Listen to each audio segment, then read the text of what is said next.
This second session is all about healthy bowels and bladders.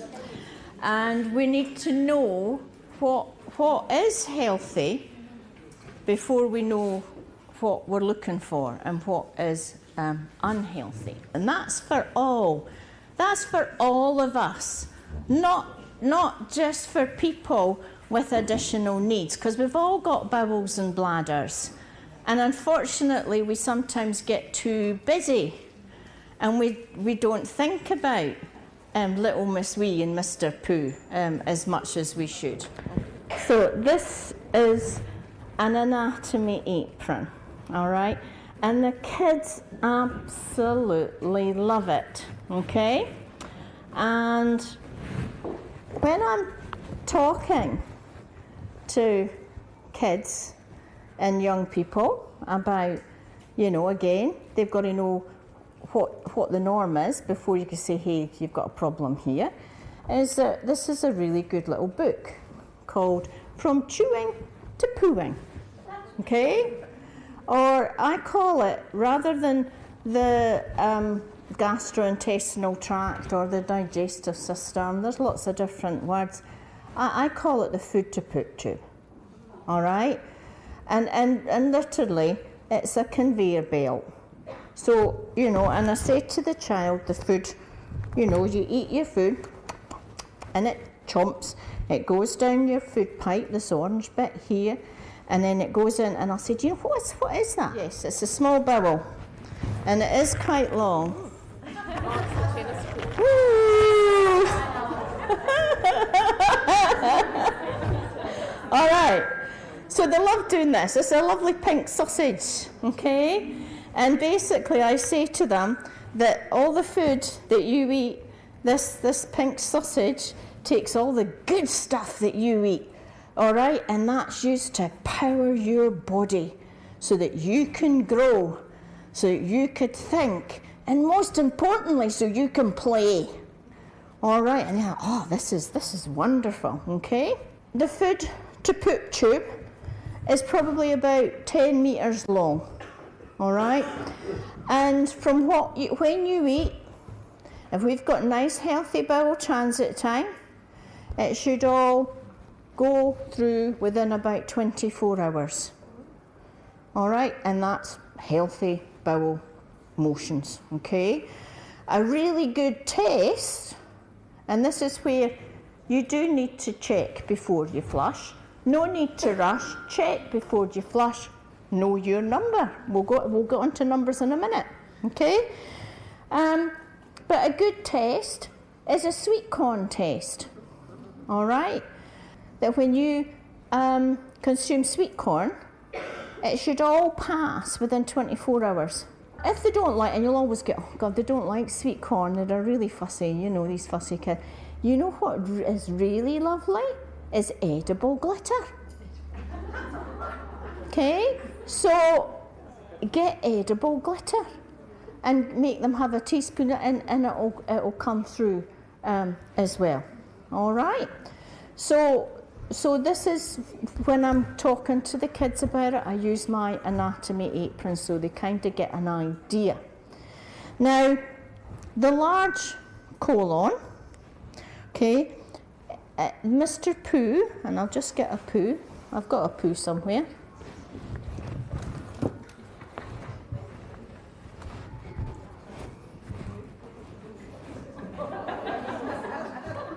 All right. So I get a poo, and it starts off quite sloppy, all right? And as it works its way around, this is the transverse colon along the middle, that's when water gets absorbed from the poo, okay? So if the body is short of water, more water will get absorbed from the poo, making it dry and hard, okay? So it will start to go down the descending colon, the sigmoid, and then it will sit in the rectum down here. And when it sits in the rectum down here, Okay. It then goes ding, ding, ding. Not really, but yeah. But it sends a signal up to the brain to say, Lisa, it's Mr. Pooh here. Yeah, I need to go to the loo. Okay? And you've got two sphincters. So the internal one is under autonomic nervous system or automatic nervous system control. But the external one is totally under our control. And this is what can be a problem for a lot of individuals, because they've got control and they will hold on, and they will hold on, and they will hold on. And I've known kids to hold on for 3 weeks. Yes, 3 weeks. 3 weeks. Okay. And you can imagine, and the parents will say, I couldn't believe the size of poo that came out of them. It was huge. So the rectum is a holding chamber, not a storage chamber. And the way that it works is by the stretch receptors. That's how you get a really good defecation reflex. As the poo comes into the rectum, it stretches, sends the signal. But if you don't respond and the poo keeps filling up in the rectum, that sensation, that stretching feeling and the message going to the brain stops working. So then the child isn't aware, and then that's when they start having bowel leakage and soiling. So what is normal? Okay, the guidelines say that we should be having a type 4 stool, okay, every day, up to 3 times a day, or 3 to 4 times a week. As I say, it should be, round about sort of a type 3 to 4, all right? It should be soft, light brown, good volume, and as I say, most people should be emptying their bowels every day, if not every second day. However, and this is what is confusing, as kids can seem to empty, or people can empty their bowels every day, but they're not completely emptying their bowels every day. They're doing what I call pit stop poos. Okay, these kids with ADHD and autism, they've got these race car brains. So it's a case of everything's done in a rush, and when going to the toilet, everything's done in a rush, and they don't take their time. Okay, so there can be a build up, but really, the one thing that try and remember that little poem here: no need to rush, check before you flush, know your number. Okay, and I get kids as young as 3 knowing their number. I get them to put the charts, the poo chart and the wee chart, up in their bathroom, so that they're starting to know what having a healthy poo is all about. Our urinary system, what we have is we've got our 2 kidneys that sit at the back. The urine goes down through 2 little tubes called the ureters, and the bladder sits just in front of the bowel. Okay, so when I'm showing kids, I'll say little Miss Wee sits just in front of Mr. Pooh. Okay, and that's quite important. All right, and I'll talk about that as we go. And the bladder is a muscle. So in order, we've got to use it well, or it can become unfit. Okay, so how does the bladder muscle work? For it to work to its best, has to stretch fully. Okay, when it stretches fully, we get that strong up to the brain and a good signal back, and then it will empty fully. Okay, so it's what we call a stretchy, squeezy muscle. So yes, we've even got a wee checker. Okay, and it should be, you know, between a 1 and a 3. Our first morning void is always concentrated because we have a hormone in our brain called antidiuretic hormone, or vasopressin, that concentrates our urine overnight so that we're not going to the toilet multiple times during the night. So our first morning wee is always concentrated, but after that it should be like a nice pale yellow, like a Chardonnay or a Pinot Gris sort of colour. A Pinot Gris is getting a wee bit on the dark side, okay? But it's really important that we look, okay? Because the biggest cause of daytime wetting is concentrated urine. Okay, the urine irritates the lining of the bladder, okay, which then can make it very twitchy. Okay, no need to rush. Check before you flush. Know your number, okay, and know the numbers of the people that you're caring for, because they don't know. They might not know. Okay. How often should we actually be emptying our bladder? Roughly between 4 and 7 times per day. I've known kids to hold on for 12 hours because they didn't like the toilets or they had sensory issues. Okay? I have had kids that maybe, if you're lucky, drink a cup of water a day, because they didn't want to leave what they were, they got it into their head, right? And this is what they'll say: if I don't drink, I don't need to wee. That's what, and I don't like the school toilets, I'm not going to drink, and then I won't need to use them, and I'll be fine. But they're not going to be fine. Okay, so this is, I'm actually busy writing a book about this, brain, bowel, bladder, behaviour. And that literally they're all connected, and they all have to be in balance. Okay, if there's an imbalance in one, it could impact on the other. Okay, and probably about 30% of the kids that come to my clinic do have some form of neurodiversity. Okay. And as a result of that, they have got low awareness of when they need to empty their bowels or when they need to empty their bladder.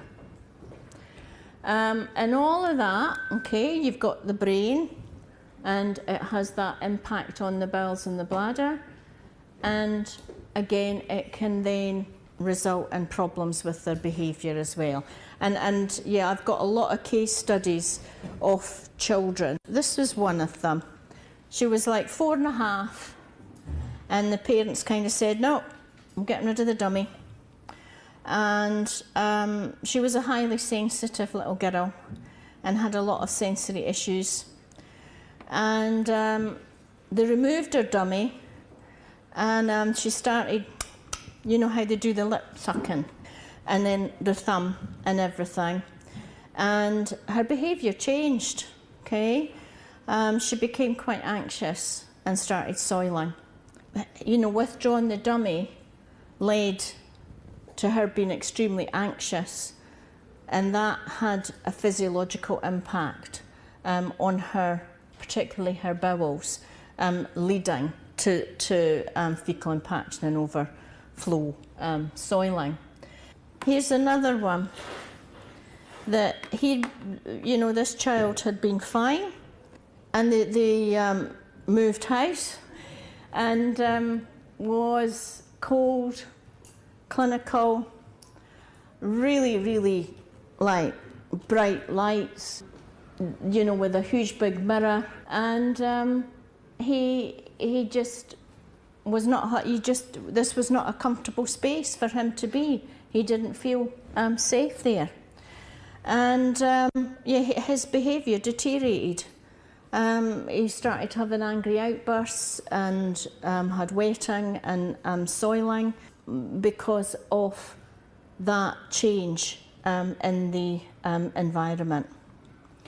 And that's where I kind of, use the play and use, how can you make the end of that garden safe, as I call it?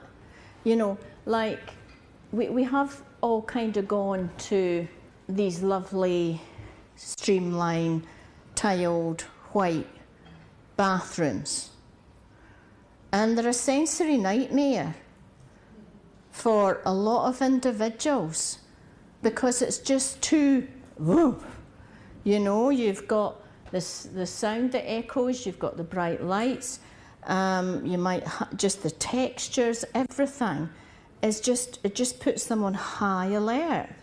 It's what I call the trigger brain kicks in. So now we get on to a wee bit of science.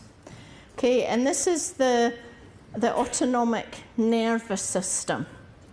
So basically there's two parts of it, and it's all happening, and none of it is really under our control.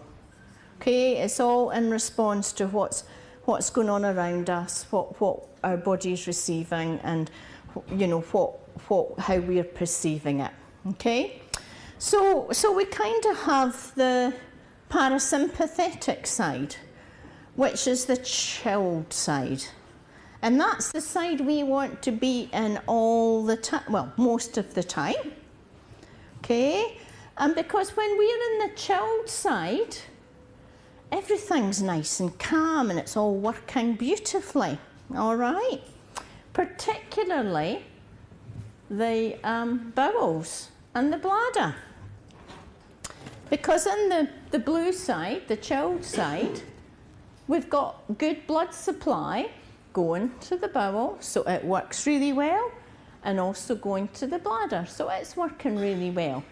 So we go into the pink side, and the pink side is sort of is a protective mechanism, and it prepares us for danger.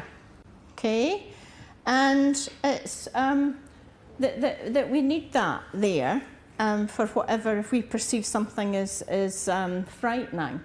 But the kids or individuals, they'll go in, it's the fight, flight, freeze, fear mode. And a lot of our kids or individuals with additional needs often live on that pink side. They often live in that sympathetic phase of the nervous system. And if that is the case, that the brain is constantly secreting stress hormones, cortisol and adrenaline, and that is, going round our circulation, and it's then diverting the blood supply from the non-essential organs to the essential organs. Okay, because we're in flight and fight, our heart rate is going, our breathing rate's up, we've got to think on our feet. I'm in the sympathetic phase for the whole day today.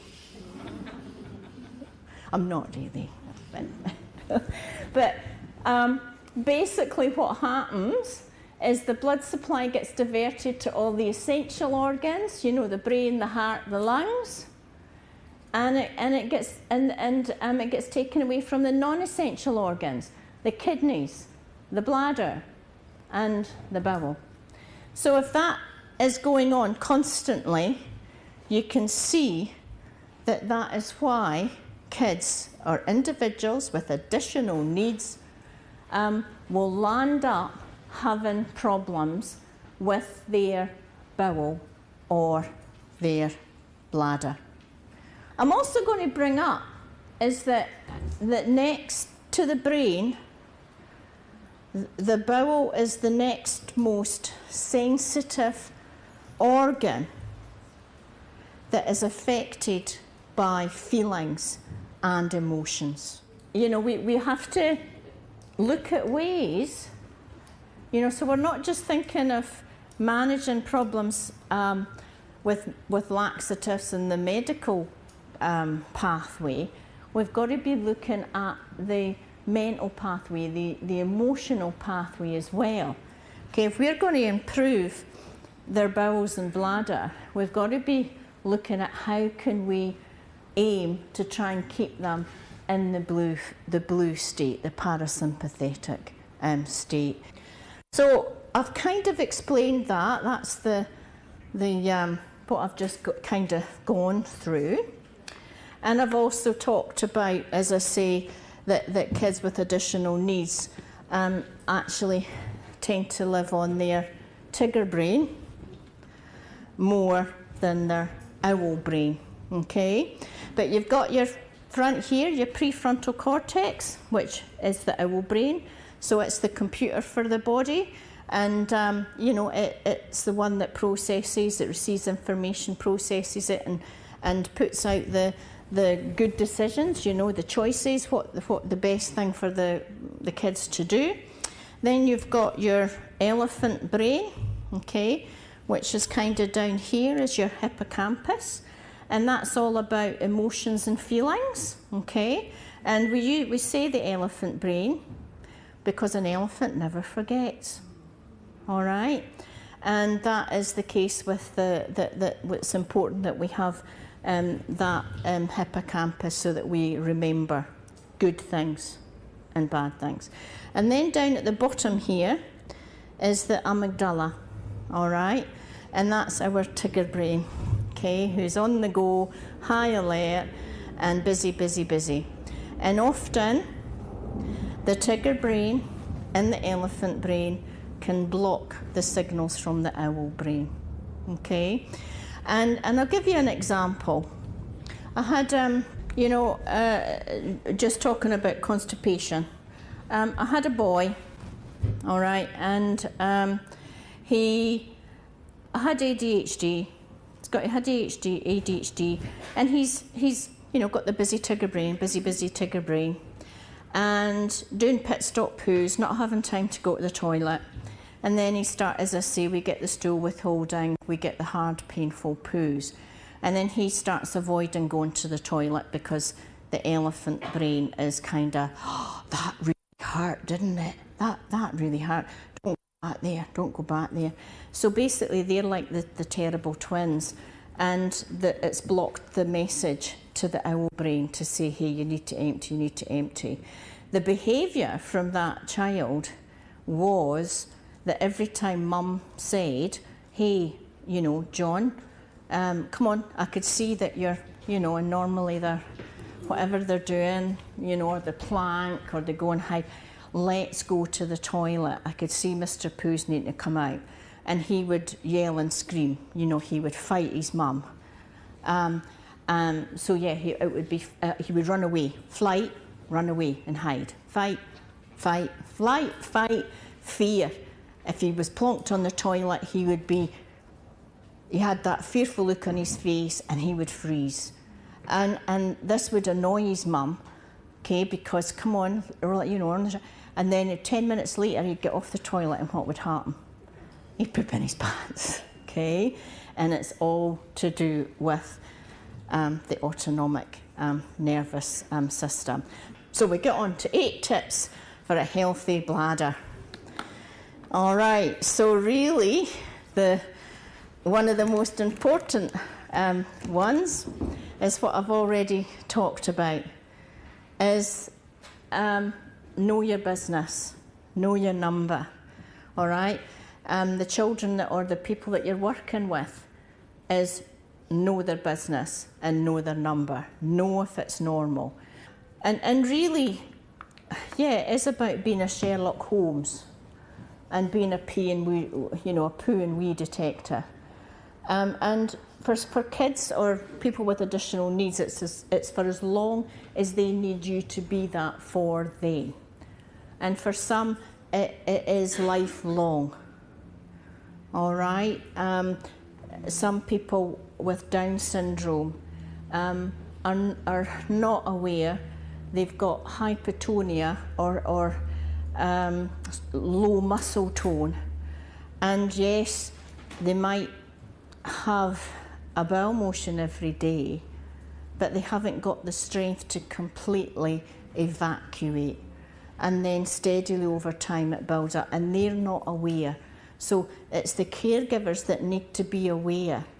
Okay, how often are they going? What's the volume? What colour? What type? Okay, what does it smell like? You've got to know all of these things.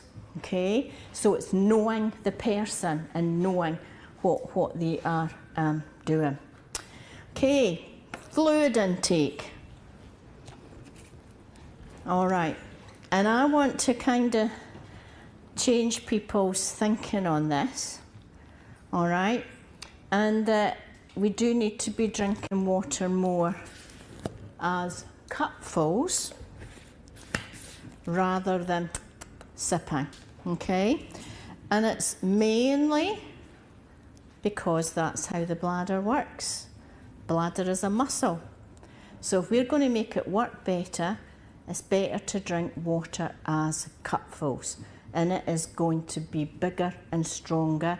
You'll get better signals as well. So move away from sipping on a bottle to actually drinking water as cupfuls. 2 litres a day is what we should be aiming for.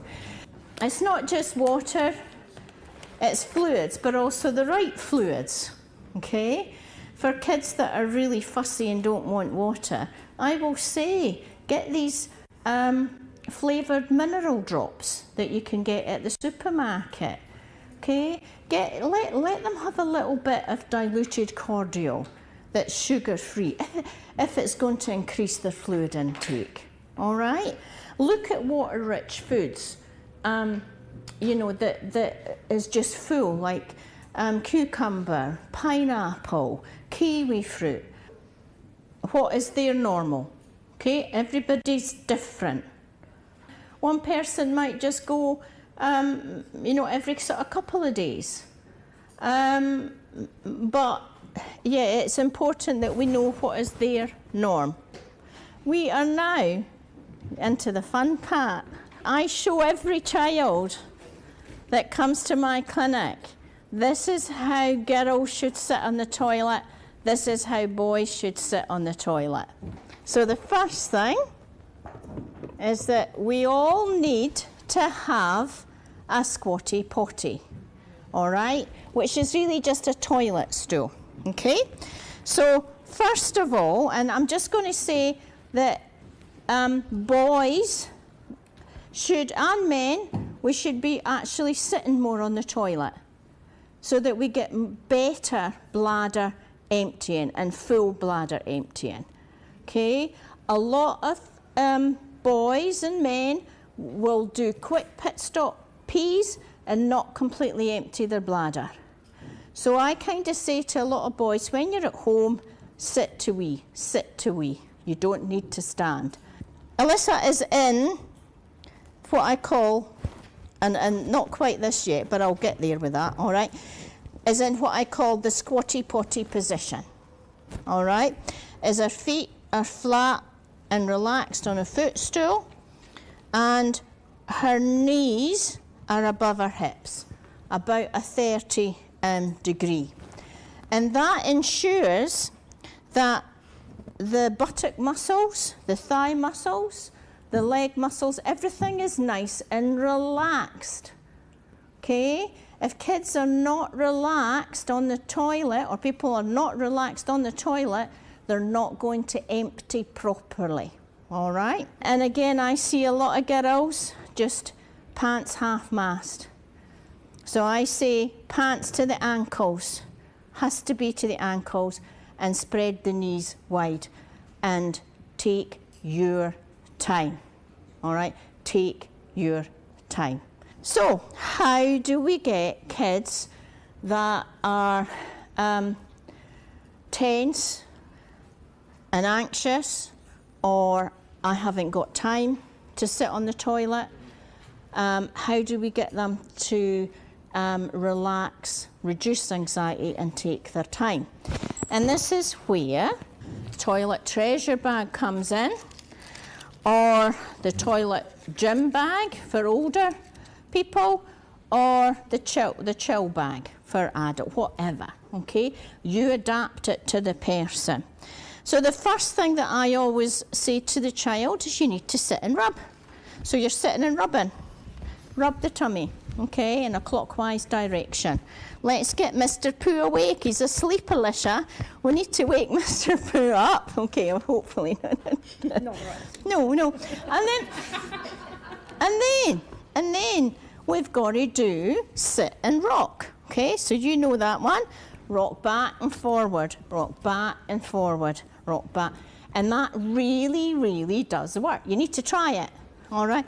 But it really does work. Okay, and now,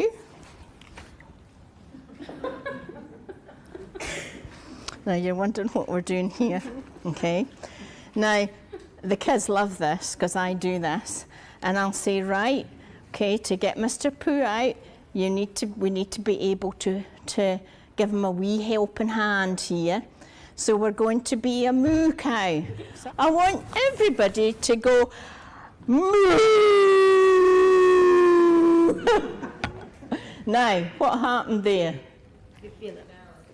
Okay, all right, for kids that don't know how to push, are not sure, or they're a bit anxious, laughter, you all laughed as well. And, you know, you just be a moo cow, all right? Or, if you want to be adult-like about it, you can do OMG, okay? OMG. There's so many things, okay? For little kiddies, okay, we blow, huff and puff, huff and puff, huff and puff. All right, so it's not just little blows, it's okay, and that's for the poos really. If you were doing the bladder, you wouldn't really need to do much of that. You would just sit and relax, and it'll just come out, you know, quite easily. The other thing is all about, again, this is all happening with mindfulness practice in schools, is about getting kids. A lot of us are just breathing with the top half. We need to do some really good deep belly breathing. So again, we just do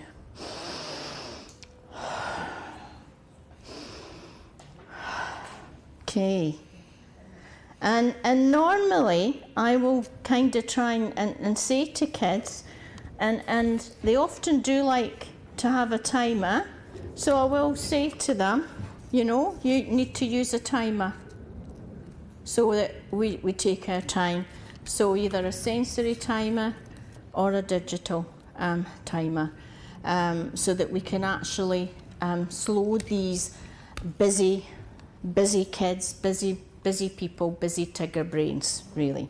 Here's another good way as well, all right, that I made up when I was in the hospital, is a little jack-in-the-box sort of thing, all right, and the kids love this too, and other people will as well. Okay.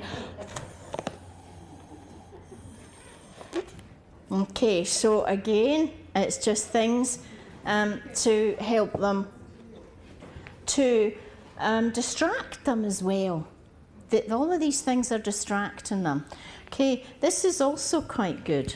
Okay, is you know, a massage thing. Oh yeah, you can keep that. Okay, is it really does help. So again, it depends on what your person's sensory needs are. Is what might help them to actually relax. on the toilet. So yeah, use your imagination.